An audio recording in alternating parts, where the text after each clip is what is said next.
I was going to say, if you don't know Sage Robbins, like I am lucky to, let me tell you something about her.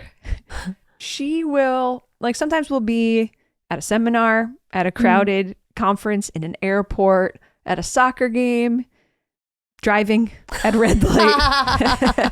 And I'll be talking to her, and then I'll look over, like mid-sentence, and her eyes are closed. And now I've come to realize, like, she's not sleeping. She's not narcoleptic. She is meditating.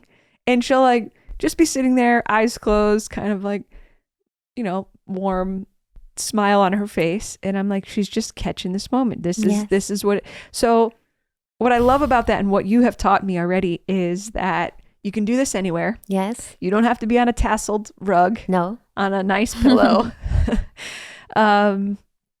And I'm learning that from you. So when people are like, this present moment, you could do it right now, whatever you're doing right now.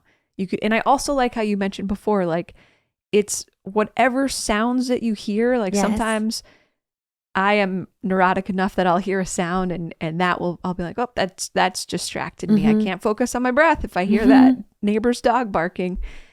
And it's like, okay, just that's what life is giving you right now. Yes. Go with the neighbor's dog barking. Go with your dog barking, whatever it is.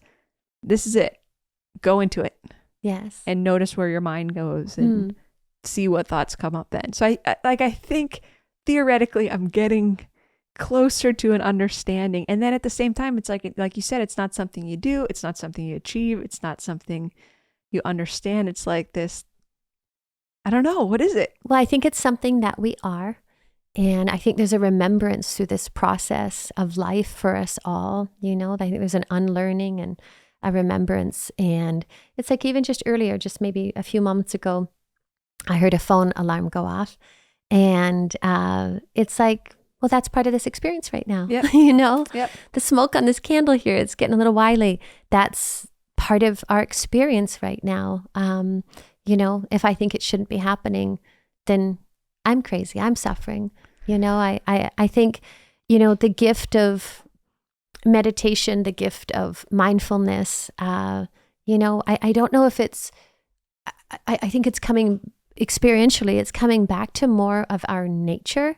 And that's more beingness, you know, and, you know, trust me, we've lived an incredibly full life. There's been a lot of doing and, you know, have experienced a lot of beautiful things in this life. And yet the states of beingness, and what I mean by that is it's not like when we're doing something, it's just being here now, and noticing and appreciating or just experiencing what this moment offers. I think rather than this moment should look different than what it is, that's when we miss the moment. And I think that that's part of a lot of, you know, the mind chatter was experiencing just, it's like if you close your eyes and you're willing to just, you know, for 2 minutes, for 3 minutes, experience what you experience and not have an expectation, then whatever you hear, whoever knocks on the door, you know, whatever thought arises and falls, it's just part of this orchestra of life that's happening, part of like the clouds coming, the sun going behind the clouds. It's like, it's perfect. It's just this harmonious experience, but it's not harmonious when, you know, we believe the thought that it should look different than what is here now. That's that is probably the most accurate way that I can describe meditation.